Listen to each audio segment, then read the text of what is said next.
The Soul Audit is a technique I developed myself, and I've been practicing for over 4 or 5 years now. I serve more than 1,000 people doing this. It's basically an energetic report where you can assess and see the depth of your energy centers and the shadows behind them. So I use self-muscle testing. There's multiple ways to do self-muscle testing. You can see like these ways, or there's people doing these ways. I use the ring and ring. And at the beginning, I had to ask like, okay, is it yes or no? And then it's a slow process. But over time, I've been doing self-muscle testing for 10 years now. I developed what I call the laser technique. So basically, I'm just keeping my fingers locked in, and then I bring my attention towards what I'm trying to scan. So through the Soul Audit, I'm using charts.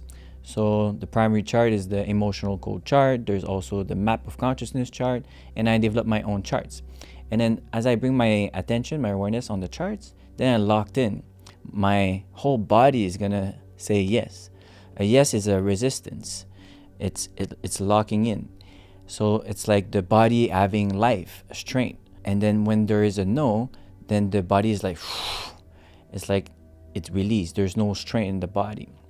Ultimately, it's not just the muscle giving you the answer. It's an extension of your arms that goes into your heart center. It's always the heart center that gives what is true or false. So through this, we can assess anything. Yes or no question, true or false. And then we can combine self-muscle testing with other intuition.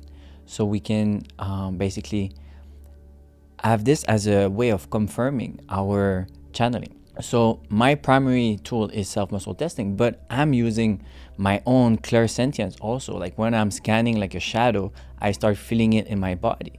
And the process of transmutation for the client already starts at that moment. But I go deeper later on in the offering.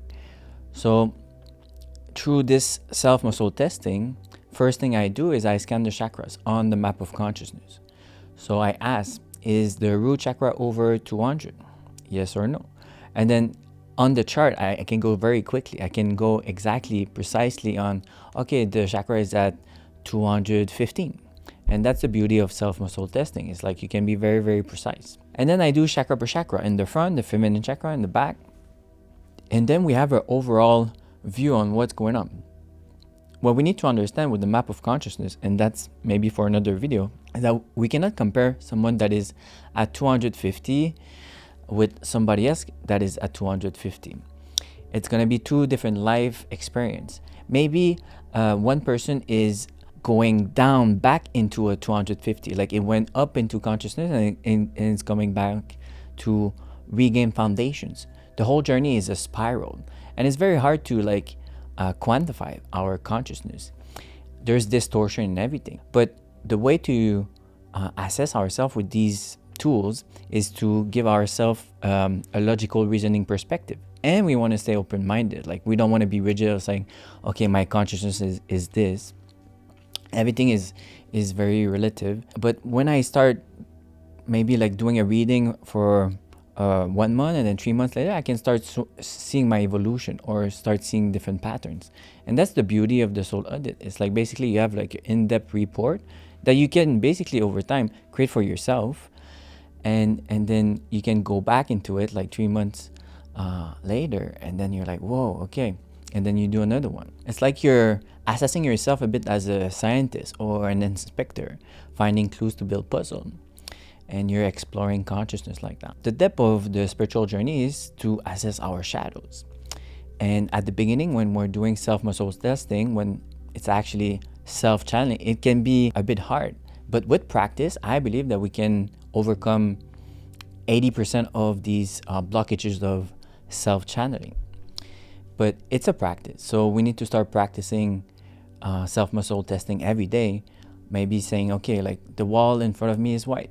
Yes or no? And then as I walk on my day-to-day, I do my things, I constantly practice and practice and practice.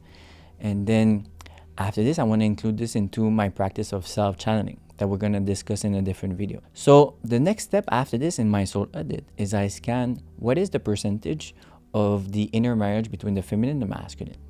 So I realized over time that we can assess like on the scale of 100%, like is the feminine is at 55 and and the masculine at 45? Is there like one energy that is more dominant, another one that is more submissive? And it's happening almost in all cases, and it's changed all the time. Our consciousness change all the time, our energy change all the time. But what I'm scanning is the baseline. So the baseline is what we feel comfortable living at, our current reality. So we always go back into this current reality, this current identity. And to shift this, basically it's a process of transmuting the shadows, receiving higher dimensional light energies, but also the main work is the embodiment, the integration, which take a bit more time. So after assessing the feminine and masculine, I assess chakra per chakra. I start with the emotional code, where I scan, okay, like I start with the root. Is there any emotion coming here? After finding an emotion, I scan, is it linked to the inner feminine or the masculine? Is it coming from the father or the mother? Is it coming from the childhood? I can even ask if I feel intuitively it's linked to an event. I can even ask like the specific age. And then after this, I go deeper, because what I started realizing is linked to these emotions, there's always like a deeper hidden shadow that keep us imprisoned in this emotion. So some kind of like technologies or entities. There's so many different things. There's loops between chakras. There's cords with other people. So the chart is that I'm using, that I developed myself, is pretty in depth. I basically assess one shadow at a time, and I combine what is stuck in this shadow, multiple things. And how I'll do this is I find where is this shadow. So through the laser scan, I can ask, okay, is it in the right leg? Is it in the right foot? Is it exactly in the right toe? So I can find the specific location by just bringing my awareness to the body of the person, and then boom, I find the location. When I have the location, then I assess what is linked to this location. The emotions, is it linked to the feminine, masculine, father, mother? Is it linked to a specific event? Is it linked to like some type of entity, cords, loops, multiple shadows? And when we start understanding the depth of all this, we need to start understanding what is behind. Because what's behind a shadow is a potential, is a hidden embodiment. It can be linked to some type of a soul process, soul journey to embody more of. And for most of us, it's embody more of the divine masculine, the golden ray, and embody more of the divine feminine, the silver ray, but also embodying the black power energy of the universe. And I discuss all this in my different videos. So after doing all the chakras, after this, I go through scanning the organs. I focus on the 5 chi organs. So we have the lungs, we have the heart, we have the liver, the spleen, and we have the kidneys. I realized that when I'm scanning them on the map of consciousness, while the organs are can go up to 200, but when they are at they can go up to 220. But when they are below 200, that's when they're underactive. If they're at 190, they're underactive. If they're at 180, they're like hyperactive. And I started realizing that when they're at 175, they're basically like cancer organs, or potentially on the way of having a cancer. That's the power of muscle testing and using the map of consciousness. We can literally assess the depth of the physical and see where are the potential disease, or if there's a disease, confirming. So after scanning the organs, I scan what are the colors of the soul of the person. Over time, I started seeing the patterns of the colors and the personalities of the race.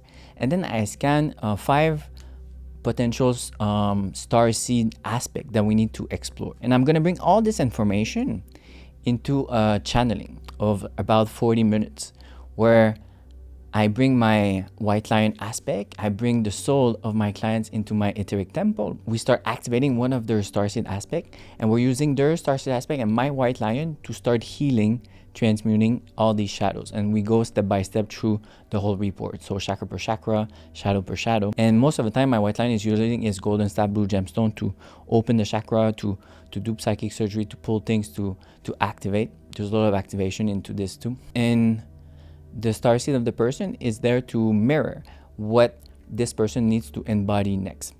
We always encounter, from my experience, a new starseed aspect in our life that it can be a mirror for us on what we need to embody next. More of the warrior archetype, more of the king, the queen, more of maybe grounding archetype. There's so many archetypes. This is my way of doing soul audit, soul readings, chakra reading, whatever you want to call it.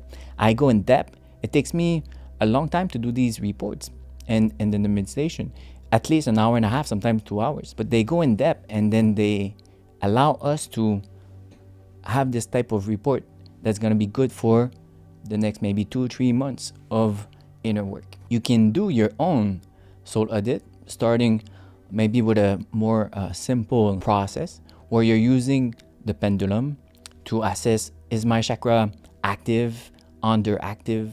Which one is my best chakra? Which one is my worst chakra? Is there an emotion in a specific chakra? You can start maybe with a tinier, a smaller report at the beginning, and then you evolve from there. But I believe that the act of like writing things down is really powerful. It's really like, it shows that you're committed to the work, and then you're really, like, as I said before, like a scientist that is taking data and seeing data changing over time. So I hope all this makes sense, and thank you so much for your support. Thank you so much.